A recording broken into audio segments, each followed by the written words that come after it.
Je me pose sincèrement la question, quel était l'intérêt de ce pay-per-view?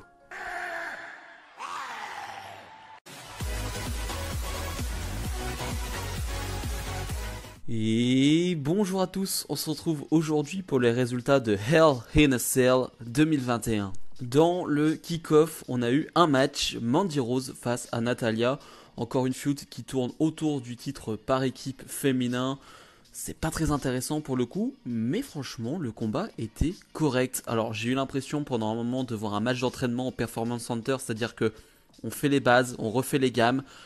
C'était correct dans le sens où bah, les bases dans le catch, c'est correct quand elles sont bien faites, ça passe bien. Là, pour le coup, elles sont plutôt bien faites. C'est des techniques de base vraiment sur le début de match.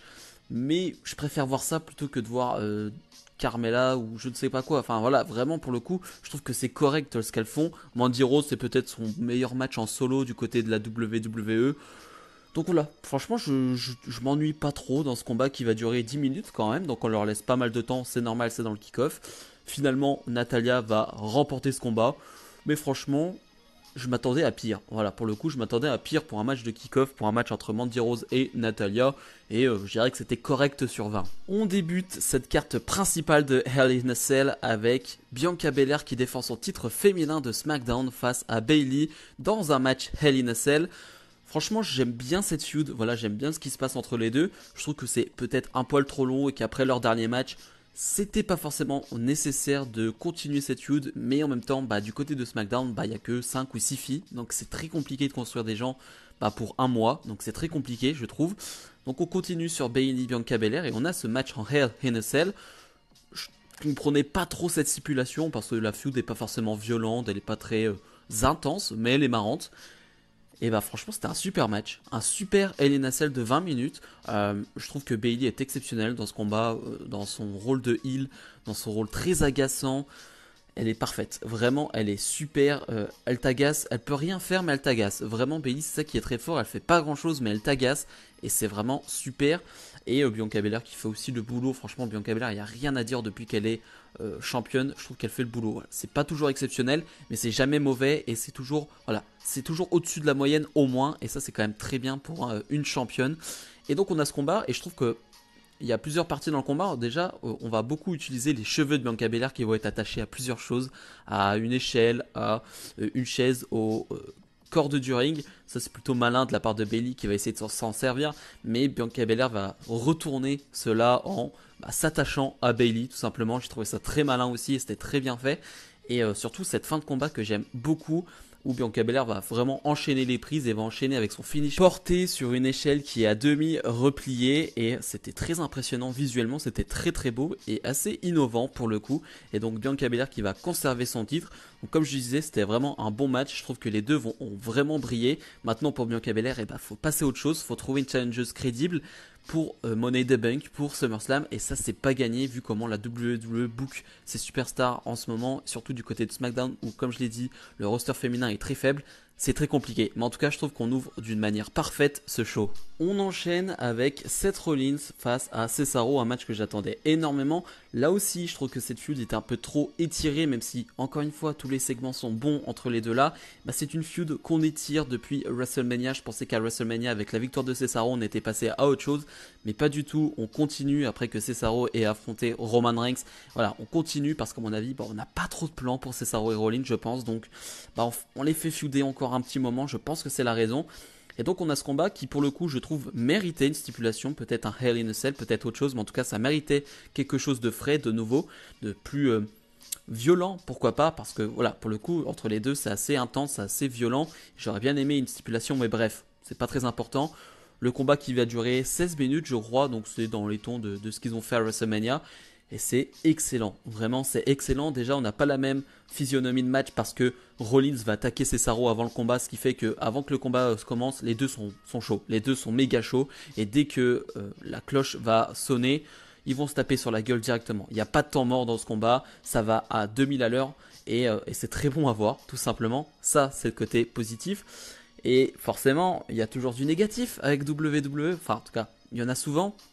C'est-à-dire que tu as un combat vraiment exceptionnel, je trouve, sur 16 minutes, c'est vraiment du très très très bon catch. Ils ont une superbe alchimie ces deux-là. et forcément t'as une fin à chier. Voilà, faut dire les termes, la fin n'est pas bonne, elle est même très mauvaise, voilà. Seth Rollins va gagner le combat sur un roll-up. Voilà, tu fais un combat exceptionnel, je trouve, de 15-16 minutes, qui se termine sur un roll-up qui fait que bah, tu te dis tout ça pour ça, tout ça pour ça dans le sens où bah, tout ça pour ça dans ce combat très long qui se termine sur un roll-up, tout ça pour une feud qui est intense, qui dure depuis un moment, qui là bah, va continuer, je suppose, parce qu'il y a un roll-up, c'est pas une victoire très décisive de la part de Seth Rollins. Voilà, je trouve que c'est dommage. Voilà, il y avait mieux à faire. Quand tu sors un combat comme ça, quand tu sors du combat à WrestleMania, bah t'as pas envie de voir ce type de finish. Donc voilà, je trouve ça dommage. Ça va sûrement continuer peut-être jusqu'à Money in the Bank avec une stipulation cette fois-ci, je ne sais pas. Mais voilà, en tout cas, je trouve ça très dommage. Shayna Baszler face à Alexa Bliss. Une suite qui m'a intéressé dans le sens où il y a toujours le côté paranormal, tout ça de Alexa Bliss qui m'intéresse, mais on en reparlera de ça. Et surtout une Shayna Baszler qui est un peu plus mise en avant, qui a un combat dans un pay-per-view en solo. Je crois que c'est la première fois depuis WrestleMania de l'année dernière, quelque chose comme ça. Donc ça date. Et une Alexa Bliss pardon, qui n'a pas non plus beaucoup de combats en solo en pay-per-view, je crois. Donc voilà, c'est quand même quelque chose de très rare, on va dire, cette affiche, de très frais. Donc j'attendais de voir ce que ça allait donner, même si je m'attendais pas à un grand combat. On n'a pas eu un grand combat, on a eu, comme je les appelle, les segments combats. C'est-à-dire que vraiment, c'est des matchs, mais qui ressemblent plus à des angles. C'est-à-dire que le truc va, je vais dire le truc, va durer 6-7 minutes. Et je ne sais pas quoi en penser. Voilà, je parlais de choses paranormales que j'aime avec Alexa Bliss, ou avec le Fiend, avec Bray Wyatt. Là, je ne sais plus. Je ne sais plus, parce que, en fait, sur le papier, j'adore ce qu'ils font. Vraiment, j'adore ce qu'ils font. Mais il y a tellement de problèmes de booking que, en fait, cet angle qui arriverait en début de feud ou ce match qui arriverait après des bookings très bons, après qu'on comprenne le personnage d'Alexa Bliss, ça irait, ça passerait crème. Mais là, t'as l'impression de voir un truc où tu te dis, mais pourquoi ça va trop loin, je comprends pas, pourquoi? Parce qu'Alexa Bliss va hypnotiser Shayna Baszler, va hypnotiser Nia Jax, va pouvoir même contrôler ses faits et gestes. Elle va faire un mouvement que Nia Jax va aussi reproduire. Ouais, ok, première fois que je vois ça. Donc déjà, tu vois, ça te perd, ça va peut-être trop loin. Mais comme je le dis, si c'était cohérent depuis le début, bah, ce genre de choses, bah, ça ne te perturberait pas. Mais là, ça me perturbe. Et une Alexa Bliss qui va être en God mode, comme je l'appelle, c'est-à-dire qu'elle va être invincible. Vraiment, dans ce combat, elle va rigoler même quand Shayna Baszler va l'attaquer. Elle va finalement gagner ce combat. Voilà, je ne sais pas quoi en penser. Vraiment, je suis assez perdu avec Alexa Bliss parce que comme je le dis sur le papier, j'adore ce qu'ils font, j'adore. Mais vu que la WWE ne sait pas booker ça, ne sait pas comment se servir d'Alexa Bliss ou de Bray Wyatt, bah ça donne quelque chose de... Bah, je sais pas. Vraiment, j'en ai aucune idée. Donc dites-moi en commentaire ce que vous en avez pensé. Moi, je suis perdu. Kevin Owens face à Sami Zayn. Je parlais de feud qui a été rallongé. Bah là, on est encore sur ce type de combat de feud parce que vraiment c'est exactement la même chose, une feud qui je pensais s'était terminée à WrestleMania mais non, qui continue avec des fois des rajouts avec Apollo Crews, avec Biggie, mais toujours le même type de feud. Je trouve ça un peu dommage, voilà, encore une fois je pense que parce que bah, ils n'ont aucun plan pour les deux, donc on continue. Là on va avoir un match simple, je trouve là aussi assez dommage parce que autant marquer le coup, autant mettre une stipulation, autant je sais pas, changer quelque chose pour que bah, ça attire les gens, même si un Kevin Owens, Sami Zayn ça attire toujours, mais voilà, j'aurais préféré quelque chose d'autre. Combat qui va durer 13 minutes, et pour être honnête, je n'ai pas apprécié ce combat. Voilà, je sais pas si je fais partie d'une minorité, mais en tout cas je n'ai pas apprécié ce combat, pas forcément à cause des deux, parce qu'en fait, c'est le booking d'avant-match qui fait que je n'ai pas apprécié ce combat. C'est-à-dire que Kevin Owens s'est fait attaquer plusieurs fois dans la gorge, sur la gorge, par le commandant Aziz, et nous le vend depuis des semaines. Voilà, il n'arrive plus trop à respirer, il a presque des envies de vomir quelquefois. Et là, pendant ce combat, c'est ce qui fait que le combat va être plus lent, va avoir un rythme très ralenti. Et c'est pas ce que je veux sur un Kevin Owens Sami Zayn. Ce que je veux pour un Kevin Owens Sami Zayn, c'est ce qu'ils ont fait à WrestleMania, où pendant 10 minutes, ça se frappe sur la gueule, ça enchaîne les prises, ça enchaîne. Et c'était bien pour ce que c'était. C'était pas une grande feud, mais le combat était cool. Et c'est ce que je voulais là aussi. Et je trouve que j'ai pas ça. Je trouve que les 13 minutes, bah moi je les vois passer. Voilà, vraiment, je trouve qu'elles sont très longues. Et jusqu'à la fin, je me dis, vivement que ça se termine. Et non, ça met du temps. Je trouve ça très long. Je prends pas beaucoup de plaisir devant ce combat. Et la fin où Sami Zayn va finalement remporter ce combat parce que Kevin Owens va retomber sur la gorge, voilà, dans les cordes, et ça va le toucher encore un peu plus, et Sami Zayn va en profiter pour gagner ce combat, donc un partout j'ai envie de dire, et là aussi, est-ce que la feud va continuer? Voilà, c'est la question de la soirée, après tous les matchs, j'ai presque envie de dire, la feud va continuer, vu le résultat, vu comment ça se termine. Je ne sais pas, mais voilà, vraiment, c'est une petite déception ce combat. Rhea Ripley défend son titre féminin de Raw face à Charlotte Flair. Une feud que j'ai trouvée, mais tellement pas intéressante. Vraiment, il y avait tellement mieux à faire quant à Charlotte Flair et à Ripley.